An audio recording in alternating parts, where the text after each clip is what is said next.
Cheese হলো বাচ্চাদের খুব প্রিয় একটা খাবার, সব কিছুতে দিয়ে খেতে পছন্দ করে। আজ আমি নিয়ে এসেছি হোমমেড চিজ বানানোর রেসিপি।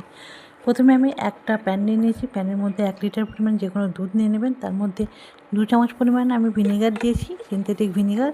এটা একটু হালকা নাড়বেন, আর দুধটা যেন খুব ফোটাবেন না, হালকা আপনার হাতে সহ্য হয় সেরকম কিন্তু গরম রাখতে হবে, ফোটানো যাবে না, তাহলে কিন্তু চিজ হবে না, ছানা হয়ে যাবে।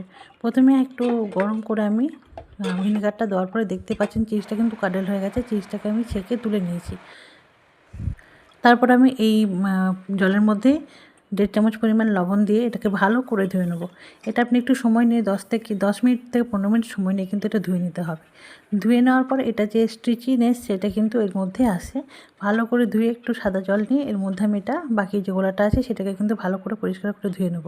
দেখতেই পাচ্ছেন কত সুন্দর পরিষ্কার হয়ে গেল। তারপর আমি একটা মলমলের কাপড় নিয়ে এটাকে হ্যাং করে রেখে দেবো মোটামুটি 1 ঘন্টা। 1 ঘন্টা হ্যাং করার জন্য এর মধ্যে যে জল গেছিলো সেটা কিন্তু সহজেই বের হয়ে আসবে।